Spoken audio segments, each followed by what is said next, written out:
faire. Oui, il y a des dépenses qui sont évidentes, le loyer, etc. et tout ça. Mais lorsque tu dépenses à outrance, à acheter des choses de valeur qui te dépassent et qui te mettent dans des difficultés financières, que vas-tu dire au Seigneur au dernier jour? Que vas-tu lui dire?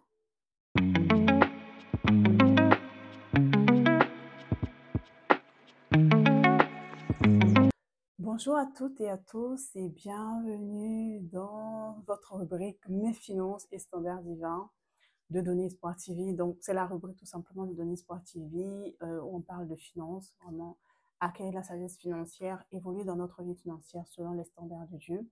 Donc, je t'encourage également à écouter les vidéos également sur ta vie spirituelle parce que c'est très important. Voilà, ici, on bâtit ton esprit, on bâtit ton âme et puis on s'occupe de ta poche également. Donc, nous rendons grâce à Dieu. Amen. Donc, voilà. Donc, juste avant d'aborder le sujet que je vais partager avec vous, qui est tout simplement, est-ce que tu sais que tu rendras compte à Dieu de ta gestion financière? Est-ce que tu le sais? Est-ce que tu en es conscient? Est-ce que tu as compris? Est-ce que tu as la révélation que au dernier jour, tu rendras compte à Dieu par rapport à tes finances? C'est ce que nous allons partager. Mais juste avant, je vais tout simplement vous dire qu'il est encore temps de vous inscrire à la formation 3 semaines pour prendre le contrôle et gérer ses finances. Donc voilà, qui va se dérouler tout simplement à partir du 13 juillet par la grâce de Dieu. Donc, je t'y attends. Donc, je vous mets le lien tout simplement de la vidéo de présentation de la formation si vous voulez avoir plus de détails sur la formation. Et dans la barre de description également, je vous mets toutes les informations pour pouvoir vous inscrire et participer à cette formation qui va être vraiment extraordinaire. Les témoignages sont juste énormes et je prie que tu sois le prochain, la prochaine sur la liste, vraiment, parce que tu vas découvrir des choses que tu n'avais jamais appris, qu'on ne t'a jamais apprises, que ce soit à l'école. Donc voilà, donc vraiment, je t'y attends par la grâce de Dieu. Donc aujourd'hui, on va parler vraiment de l'importance d'être conscient du fait que nous allons rendre compte au Seigneur. En fait, personnellement, je crois que ça a été un peu, la connaissance de cette vérité, en fait, a été vraiment un élément déclencheur dans la manière dont j'ai commencé à appréhender, en fait, les finances quand j'ai donné ma vie au Seigneur. Parce que je ne savais pas que, bon, moi, je pensais, comme la plupart des personnes, hein, que voilà, c'est mon argent, je travaille, c'est moi qui me lève le matin, enfin même c'est le Seigneur qui me donne le souffle de vie, mais voilà quoi, moi je travaille, donc je vais travailler, donc l'argent c'est mon argent. Mais en fait non, l'argent que tu as, mon frère, ma soeur, l'argent que tu as, cher ami, n'est pas à toi, c'est au Seigneur. Et le Seigneur te le prête. Pourquoi? Parce que la Bible nous dit que, Dieu dit que dans sa parole que l'or et l'argent lui appartiennent. Et dans un autre verset, je vous mets les références tout en bas, dans un autre verset, le Seigneur nous dit que nous sommes son ouvrage, ayant été créés en Jésus-Christ pour de bonnes œuvres. Donc, nous sommes en fait son ouvrage. Tout ce que nous sommes lui appartient en fait. Donc, si tout ce que nous sommes lui appartient, notre vie lui appartient, notre souffle de vie lui appartient, notre temps lui appartient. Donc, on ne doit pas faire n'importe comment avec notre temps. Les dons et les talents que Dieu nous a donnés lui appartiennent. Tout ça lui appartient en fait. Donc, le Seigneur attend de toi et moi que nous soyons des bons gestionnaires. Et cela également valable, que ce soit pour les dons, que ce soit pour ton temps, que ce soit pour ta famille, que ce soit pour ta propre vie, mais également pour tes finances. Parce que nous allons rendre compte à Dieu. Nous allons rendre compte à Dieu. Donc, si jusque-là, tu pensais comme moi je pensais à l'époque, que tes finances, c'était tes finances à toi, à partir d'aujourd'hui, tu as compris. Les finances que tu as, tu n'es qu'un intendant de ces finances. Ces finances ne t'appartiennent pas. Donc, tu ne peux pas faire n'importe quoi avec ces finances. Tu ne peux pas dépenser ces finances n'importe comment. Tu ne peux pas, en fait, utiliser ces finances comme tu veux. Parce que l'argent que Dieu te donne a des buts spécifiques. Oui, c'est pour prendre soin de toi. Oui, c'est pour te nourrir, pour te vêtir, pour te déplacer, pour prendre soin de ta famille et tout, et tout, et tout, et tout. Mais il y a également, Dieu veut que tu finances également son royaume. Dieu veut que tu fasses plein de choses en fait avec. Et souvent, nous attirons en fait des malédictions sans s'en rendre compte parce qu'il y a des sommes d'argent parfois qui rentrent en fait entre nos mains. Mais parce qu'on n'a pas la connaissance en fait de la vérité, Donc, on n'a pas le réflexe de dire, Seigneur, l'argent que je viens d'avoir, Seigneur, qu'est-ce que tu veux que j'en fasse? Est-ce que vous savez qu'il y a des sommes d'argent qui arrivent entre vos mains qui ne sont pas destinées à la consommation? Ce sont des sommes d'argent que Dieu permet que vous ayez et il souhaitait peut-être que vous preniez ça, soit pour semer dans son œuvre, soit pour semer dans la vie de quelqu'un ou pour faire quelque chose de spécifique. Et quand tu ne le fais pas, tu t'attires en fait une certaine malédiction. Tu te fermes en fait des portes que le Seigneur était prêt à ouvrir si seulement tu avais eu la sagesse, l'intelligence de demander à Seigneur, Seigneur, maintenant que je sais que l'argent ne m'appartient pas, que c'est toi qui me donnes, qu'est-ce que cet argent, c'est quoi le but? Pourquoi j'ai ça?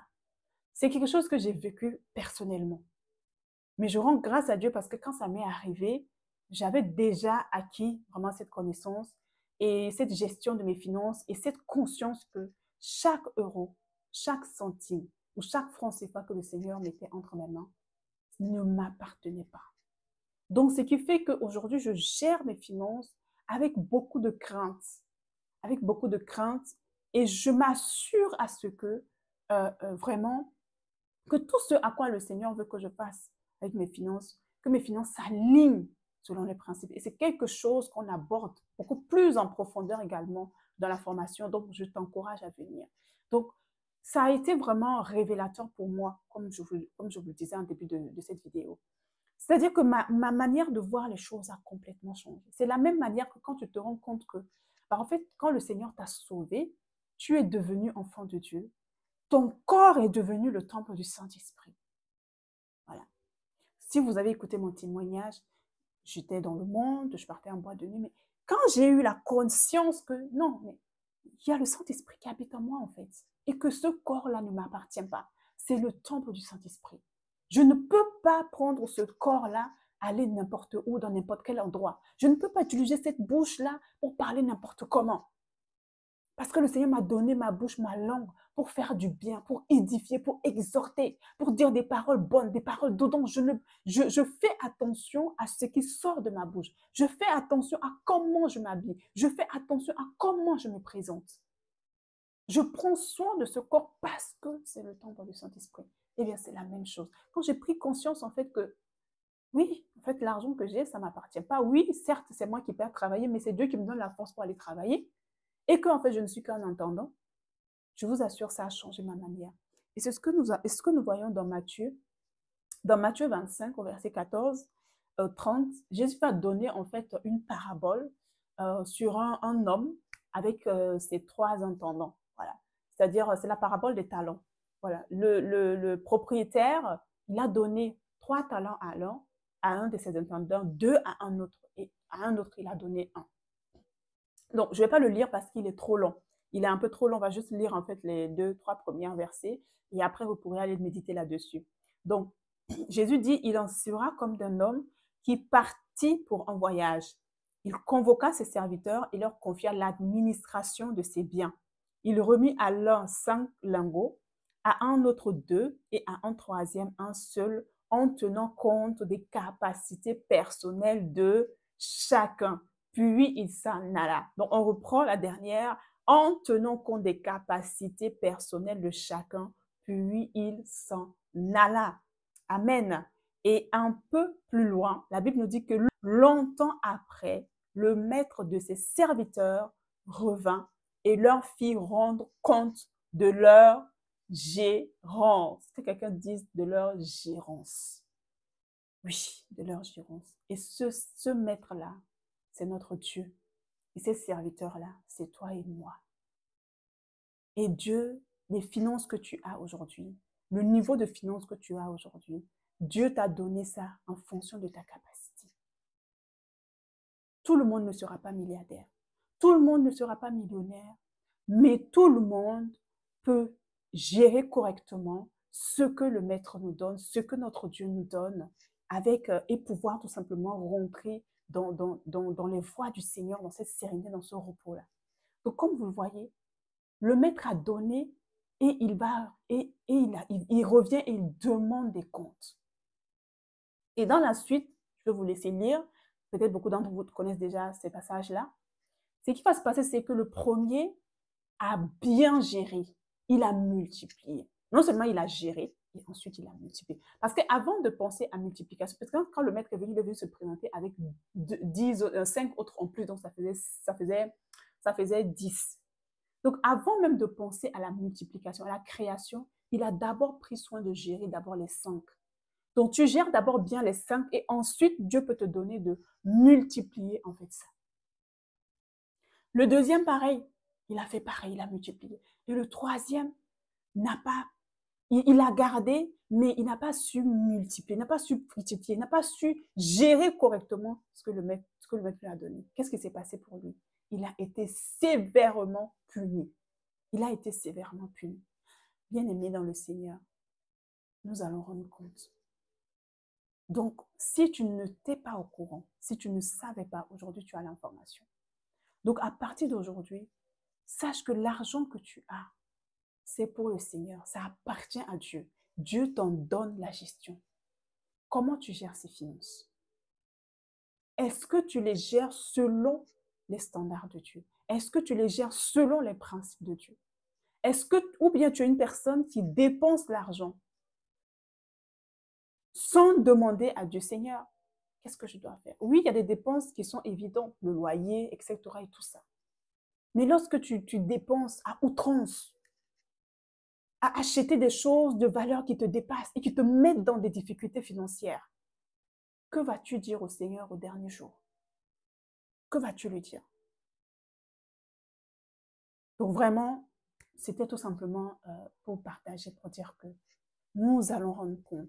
Et ça, c'est un point que je développe beaucoup plus en détail. Là, c'est une vidéo courte, mais que je développe plus. Mais tu dois prendre conscience que l'argent que tu as ne t'appartient pas. Au même titre que tu ne peux pas faire n'importe quoi avec ton temps. Notre temps est compté sur la terre et Dieu s'attend à ce que nous utilisions notre temps à bon escient pour accomplir ses projets, pour manifester son règne sur la terre. Les finances que Dieu te donne, Dieu va te demander des comptes. Et quand tu prends cette conscience-là, tu commences maintenant à rentrer dans le système où, Seigneur, quand je prends mon argent, je dois apprendre à gérer cet argent correctement. Et je dois apprendre à la multiplier. Et je dois l'affecter à ce à quoi le Seigneur a prévu qu'elle soit affectée et non juste pour faire plaisir à ma chair. Oui, tu as le droit de faire plaisir à ta chair, mais beaucoup parmi nous, on exagère souvent. On exagère souvent. On fait des choses où le Seigneur ne veut pas. Où il y a de l'argent qui rentre dans tes mains, souvent c'est le noyau de ta prospérité. Vous voyez un peu comme le noyau d'une mangue. Tu peux manger la chair, la peau tout autour et tout. Mais le noyau, tu ne la manges pas parce qu'il faut que tu ailles replanter ce noyau en fait. Si tu ne plantes pas ce noyau, tu ne pourras pas avoir un arbre et avoir plusieurs mangues après. Et Dieu nous donne parfois de l'argent qui représente un noyau que nous n'aurions pas dû consommer, mais qui devait servir plutôt, en fait, à semer soit dans la vie de quelqu'un, à semer soit dans son œuvre, et qui allait pousser après et nous sortir des difficultés financières, même là où nous sommes. Mais parce que nous ne sommes pas conscients, parce que nous n'avons pas saisi, parce que nous n'avons pas demandé la direction de l'esprit avant d'utiliser cet argent, on se bloque, on se ferme nous-mêmes et après, il y a beaucoup qui sont étonnés de voir que la main de Dieu n'est pas sur leurs finances, que ça ne va pas dans leur vie financière, malgré qu'on dit à l'Église que Jésus a payé, Jésus s'est fait pauvre de riche qu'il était afin de nous donner sa richesse. Donc vraiment, si tu ne le faisais pas, en tout cas, tu sais maintenant, et maintenant, simplement te repentir devant le Seigneur et décider de prendre ta vie financière au sérieux, décider d'acquérir la sagesse. Et décider d'acquérir la sagesse, tu peux nous rejoindre dans la formation, 3 semaines, pour apprendre, pour prendre le contrôle et gérer ses finances, pour acquérir, ou tout simplement continuer à suivre tout simplement les vidéos parce que je vais aborder pas mal de points. On va aborder pas mal de points. Mais tu dois décider de passer à l'action. Tu dois décider de passer à l'action parce que justement, dans cette formation, à cette école de formation, je pousse les gens à aller à la discipline.